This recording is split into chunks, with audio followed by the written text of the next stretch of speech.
اب وہ پوچھ رہے ہیں آپ سے، صلی اللہ علیہ وسلم سے، شراب اور جوئے کے متعلق سوال کرتے ہیں، کیا ہے اس کے بارے میں معاملہ؟ کیوں وہ پوچھ رہے تھے شراب اور جوئے کے بارے میں؟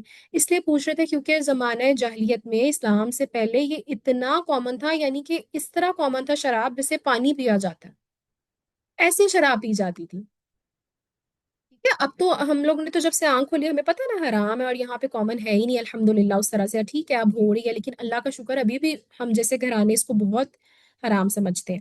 لیکن اس زمانے میں تو بہت عام تھی نا، اور جوا بھی. تو لیکن اب آپ دیکھیں ابھی تک شراب کے بارے میں حکم نہیں آیا تھا کہ وہ حرام ہے، لیکن صحابہ کرام نے خود ہی سوال کر لیا. کیوں؟ کیونکہ میں نے آپ کو بتایا تھا نا، ہر انسان جو فطرت ہے نا اس کی، وہ اللہ تعالیٰ نے اصل میں توحید پہ ہی اور اسلام پہ ہی بنائی تھی. وہ تو بعد میں لوگوں نے اپنا دین چینج کیا. تو دیکھیں ہر انسان میں نا صحیح غلط کی ویسے بھی پہچان ہوتی ہے. اب آپ بے شک سورہ بقرہ آپ پڑھیں تفسیر کے ساتھ، لیکن جنہوں نے پہلے نہیں بھی پڑھی ہوگی، دیکھیے ہمیں پتہ ہوتا ہے کہیں نہ کہیں کہ یہ کام غلط ہے، ایون دو ہم نے قرآن میں نہیں پڑھا ہو.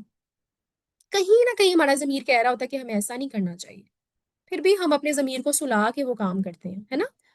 تو ان کو پتا چل گیا تھا، کہیں نہ کہیں ان کے دل میں ڈاؤٹ آ گیا تھا کہ اس کے تو فائدے تو چلو تھوڑے بہت ہیں وقتی، لیکن نقصان زیادہ. تو اس لیے انہوں نے سوال بھی کر لیا. چاہتے تو وہ سوال نہ کرتے کہ کہیں حکم ہی نہ آ جائے، لیکن وہ ایسی باتیں نہیں سوچتے تھے ہماری طرح کی کہ ہم پوچھتے ہی نہیں ہیں، چلو کوئی بات نہیں، ہم جاہلیت میں ہیں تو جاہلیت میں رہتے ہیں. وہ بہت سمجھدار آدمی تھے، انسان تھے، صحابہ کرام بھی اور صحابیات بھی. تو انہوں نے پوچھا سوال کرتے ہیں شراب اور جوئے کے بارے میں. ابھی تک شراب حرام نہیں تھی، یہ پہلی آیت ہے شراب کے بارے میں. اب کیونکہ میں نے آپ لوگوں کو 4-5 کلاسز پہلے بتایا تھا کہ اللہ تعالیٰ نے آہستہ آہستہ کر کے احکامات اتارے تھے، کیونکہ اس زمانے میں بہت زیادہ جاہلیت تھی، بہت زیادہ گناہ عام تھے. ایک دم سے اگر چیزیں آتی نا تو لوگ فالو نہ کر پاتے، مشکل ہو جاتا. ٹھیک ہے، تو اللہ تعالیٰ نے اس چیز کو سوچتے ہوئے سمجھتے ہوئے حکمت کے ساتھ آہستہ آہستہ کر کے لوگوں کو بتایا. تو اللہ تعالیٰ نے پہلی یہ جو آیت ہے شراب کے بارے میں، اس میں تھوڑی سی نفرت دلائی. کیسے؟ آپ فرما دیں ان دونوں میں کبیرہ گناہ ہے. یہ کہہ دیا کہ بہت بڑا گناہ ہے. ٹھیک ہے ابھی حرام ورنی اس کے، لیکن کبیرہ گناہ ہے، بڑا گناہ ہے، چھوٹا گناہ نہیں ہے. اور لوگوں کے لیے کچھ دنیاوی منافع بھی ہیں، کچھ فائدے بھی ہیں. کیسے؟ جیسے شراب کی خرید و فروخت دیکھیں ہوتی ہے تو پیسے تو آتے ہیں نا. اور لوگوں کے جب دماغ نہیں چل رہے ہوتے تو کتنے بڑے بڑے فیصلے بھی وہ ایسے کر دیتے ہیں جو ان کو نہیں کرنے چاہیے، اور اگلے بندے کے لیے فائدہ ہو جاتا ہے وہ، ہے نا؟ تو اللہ تعالیٰ کا کچھ فائدے ہیں اس میں، لیکن ان کا گناہ ان کے نفع سے زیادہ ہے، بہت بڑا ہے. کیا کرائٹیریا دیا ہے؟ کہ جس چیز کا گناہ اگر زیادہ ہے، نقصان زیادہ ہے، ٹھیک ہے اس میں آپ کو کوئی ایک آدھ فائدہ بھی نظر آ رہا ہے، لیکن گناہ زیادہ ہے، نقصان زیادہ، تو چھوڑ دیں اس چیز کو. کبھی کبھار کچھ چیزیں ایسی ہوتی ہیں نا کہ آپ کی زندگی میں وہ بڑی کامن چل رہی ہوتی ہے، اور آپ کو لگتا ہے کہ یار اس کے فائدہ بھی تو مجھے آ رہا ہے نا، چلو ٹھیک ہے گناہ تو ہے ہی ہے. جیسے باہر کے ملکوں میں مارگیج پہ گھر لیے جاتے ہیں نا، اب ان کو تھوڑا بہت تو فائدہ، تھوڑا کیا بہت ہی فائدہ ہوتا ہے. لیکن جب انسانوں میں عقل آتی ہے، جب وہ قرآن پڑھتے ہیں شعور کے ساتھ، تو پھر ان کو پتہ چل جاتا ہے کہ یہ چیزیں حلال نہیں ہیں، فائدے تو ہیں ان کے، لیکن میری آخرت رل جائے گی. پھر لوگ چھوڑ دیتے ہیں یہ کام. ٹھیک ہے، تو جو سمجھدار لوگ ہوتے ہیں. اسی طرح اور کیا مثال، ہاں جیسے اسلامک بینکنگ اور فائنینسنگ کے نام پہ لوگ جو ہے وہ لے رہے ہوتے ہیں قسطوں پہ چیزیں.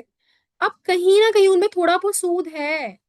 کوئی بھی بینک ایسا نہیں ہے آپ کو 0.1% بھی نہ لے. وہ انہوں نے نا نام چینج کیے ہوتے ہیں، یہ ہدیہ ہے، یہ فلانا یہ ہے، یہ فلانا وہ ہے، تو یہ ہم سود ہی لے رہے ہیں، ہم کچھ اور لے رہے ہیں. اس طرح کی چیزوں پہ خود ریسرچ کیا کریں. اب یہی نہیں کہ کلاس کے بعد آپ لوگ کہیں کہ ہم نے تو ایسے کر لیا ویسے کر لیا. پہلے دیکھیں، ٹھیک ہے، ریسرچ کریں اس کے اوپر پراپر، ہر چیز کے اوپر دیکھا کریں، عالم سے پوچھا کریں، مفتی سے پوچھا کریں، پھر فیصلہ خود کریں.